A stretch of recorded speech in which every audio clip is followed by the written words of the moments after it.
ছাত্রছাত্রীরা, আশা করি সকলে ভালো আছো। আমি তোমাদের জীববিজ্ঞান বিষয়ের ম্যাডাম। আশা করি বিগত ক্লাসে তোমাদের সাথে আমার যে আলোচনা হয়েছিল তা তোমরা সকলেই দেখেছো। এখন আমরা তার পরবর্তী ক্লাস নিয়ে আলোচনা করব। আমরা বিগত ক্লাসে যে আলোচনা করেছিলাম সেটা হচ্ছে জীববিজ্ঞান প্রথম পত্রের প্রথম অধ্যায় কোষ ও এর গঠনের কোষ নিয়ে আলোচনা করেছিলাম। সেই আলোচনায় উদ্ভিদ কোষের বিভিন্ন অঙ্গাণু সম্পর্কে আমি তোমাদেরকে সচিত্র বর্ণনা দিয়েছিলাম। আজকে আমি সেই অঙ্গাণুগুলোর মধ্যে থেকে প্রথম যে অঙ্গাণুটি রয়েছে, উদ্ভিদ কোষের প্রথম যে অঙ্গাণুটি রয়েছে সেটা হচ্ছে কোষ প্রাচীর। আজকে আমি এই কোষ প্রাচীরের গঠন এবং কাজ নিয়ে আলোচনা করব। তোমাদের সঙ্গে আজকে আমি কোষ প্রাচীরের গঠন ও কাজ নিয়ে আলোচনা করতে গিয়ে প্রথমে আমরা কোষ প্রাচীর কাকে বলে সেই আলোচনাটা সেরে নিতে চাচ্ছি। কোষ প্রাচীর হচ্ছে উদ্ভিদ কোষের একটি অনন্য বৈশিষ্ট্য। আধুনিক ধারণা মতে ছত্রাক, ব্যাকটেরিয়া এবং ভাইরাস উদ্ভিদ নয়, কিন্তু তাদেরও কোষ প্রাচীর রয়েছে। সেই হিসেবে আমরা কোষ প্রাচীরকে উদ্ভিদ কোষের একটি অনন্য বৈশিষ্ট্য বলতে পারি না। তাহলে আমরা ধরে নিতে পারি যে কোষ প্রাচীর হচ্ছে উদ্ভিদ কোষের একটি অন্যতম প্রধান বৈশিষ্ট্য। কোষ প্রাচীর হচ্ছে উদ্ভিদ কোষের একটি অন্যতম প্রধান বৈশিষ্ট্য। উদ্ভিদ কোষের প্রোটোপ্লাজমের বাইরে যে শক্ত স্থিতিস্থাপক ভেদ্য যে প্রাচীরটি রয়েছে সেটাই হচ্ছে মূলত কোষ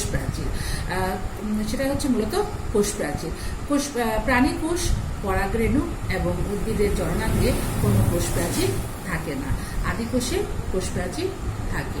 কোষ প্রাচীর সাধারণত গোলজি বস্তু এবং এন্ডোপ্লাজমিক রেটিকুলাম থেকে গঠিত হয়। এবার আসি আমরা কোষ প্রাচীরের গঠন। কোষ প্রাচীরের গঠন দুই প্রকার: এক, ভৌত গঠন; দুই, রাসায়নিক গঠন। কোষ প্রাচীরের ভৌত গঠনকে তিন ভাগে ভাগ করা হয়েছে। প্রথমত হচ্ছে মধ্যপর্দা, দ্বিতীয় হচ্ছে প্রাথমিক প্রাচীর এবং তৃতীয় হচ্ছে সেকেন্ডারি প্রাচীর। এবার ছাত্রছাত্রীরা তোমরা বোর্ডের দিকে লক্ষ্য করো। বোর্ডের দিকে লক্ষ্য করলে কোষ প্রাচীরের ভৌত গঠনের একটি সচিত্র বর্ণনা আমি বোর্ডে তোমাদেরকে দেওয়ার চেষ্টা করছি। আসলে ছাত্রছাত্রীরা আমরা এবার বোর্ডটা লক্ষ্য করি। এখানে কোষ প্রাচীরের ভৌত গঠনের একটি সচিত্র চিত্র আঁকা আছে, যেটা তোমরা তোমাদের বইতেও অনুরূপ চিত্র তোমরা দেখতে পাবে। তোমরা বই খুলে এই অধ্যায়ে আসলে এরকম একটা চিত্র দেখতে পাবে, যেটা হচ্ছে কোষ প্রাচীরের ভৌত গঠন।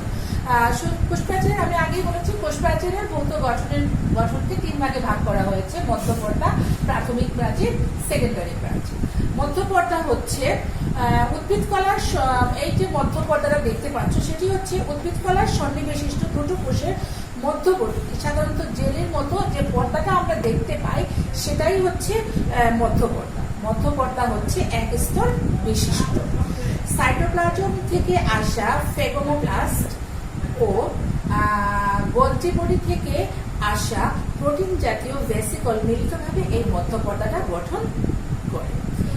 মধ্যপর্দার পরে, কোষ প্রাচীরের মধ্যপর্দার পরে যে স্তরটি রয়েছে সেটা হচ্ছে প্রাথমিক প্রাচীর।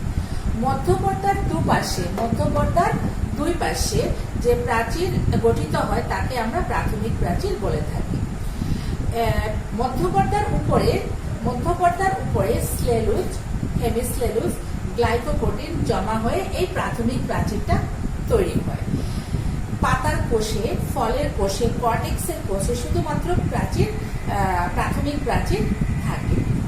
প্রাথমিক প্রাচীরের পরে যে অংশটা রয়েছে সেটার নাম হচ্ছে সেকেন্ডারি প্রাচীর। প্রাথমিক প্রাচীরের উপর যে স্তর সৃষ্টি হয় তাকে আমরা সেকেন্ডারি প্রাচীর বা গৌণ প্রাচীরও বলে থাকি। এটি অধিকতর পুরু, শক্ত এবং ভেদ্য।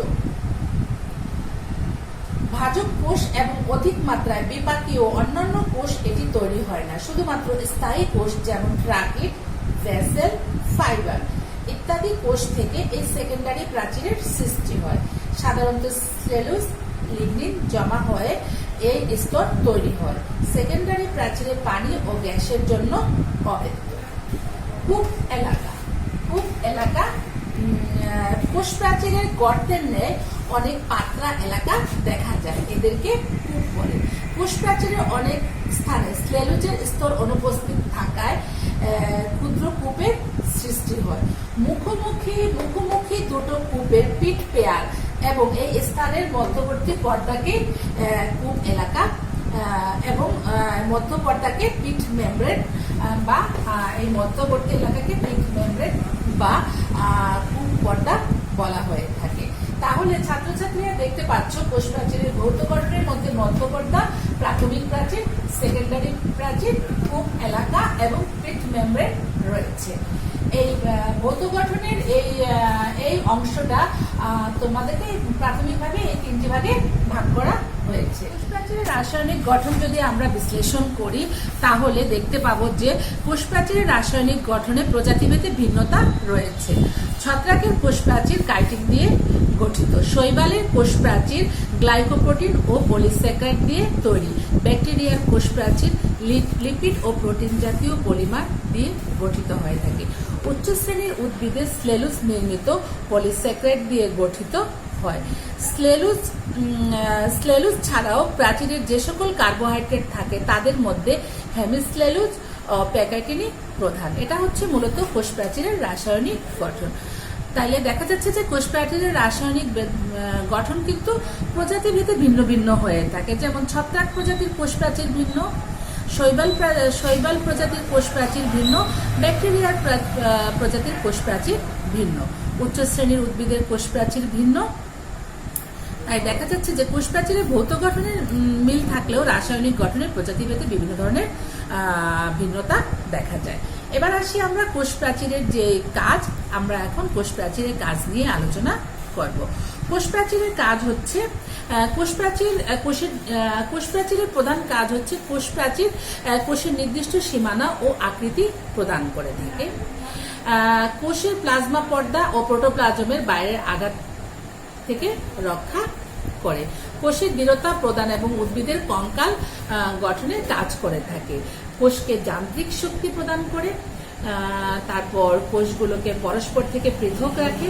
ভেদ্য কোষ প্রাচীর পাশাপাশি দুটো কোষের মধ্যে পানি ও খনিজ লবণের আদান প্রদানে সাহায্য করে, কোষ বিভাজন ধারা বজায় রাখে এবং বৃদ্ধি ঘটাতে সাহায্য করে।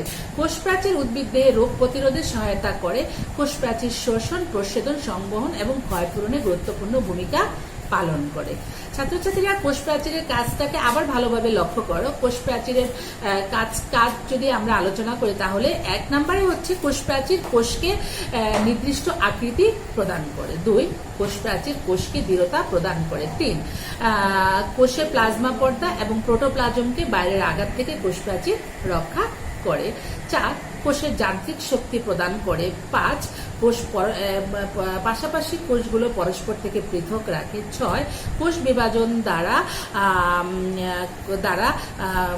কোষের বৃদ্ধি ঘটতে সহায়তা হয়। কোষ প্রাচীর উদ্ভিদের রোগ প্রতিরোধে সহায়তা করে।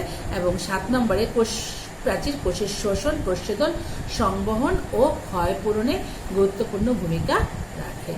তো ছাত্রছাত্রীরা আজকের ক্লাসে আমরা যেটা জানলাম সেটা হচ্ছে কোষ প্রাচীরের কাকে বলে, কোষ প্রাচীরের গঠন এবং কোষ প্রাচীরের কাজ। তো তোমরা এই কোষ প্রাচীর কাকে বলে, কোষ প্রাচীরের যে গঠনটা এবং কাজটা পড়ানো হলো সেগুলোকে তোমরা ভালোভাবে বাসায় অধ্যয়ন করার চেষ্টা করবে। আশা করি তোমরা একটু ভালোভাবে এটা পড়লে তোমরা নিজেরাই এটা ভালোভাবে মুখস্থ করে নিতে পারবে। তো আজকের মতো আজকের ক্লাস এখানেই শেষ। পরবর্তী ক্লাসে তোমাদের সকলের সাথে দেখা হবে আবার আমার। এবং এই দুর্যোগ মুহূর্তে, এই করোনার সময় আশা করি তোমরা সকলে স্বাস্থ্যবিধি মেনে বাসায় থাকবে এবং সুস্থ থাকবে এই কামনা করে আজকে আমি বিদায় নিচ্ছি। আল্লাহ হাফেজ।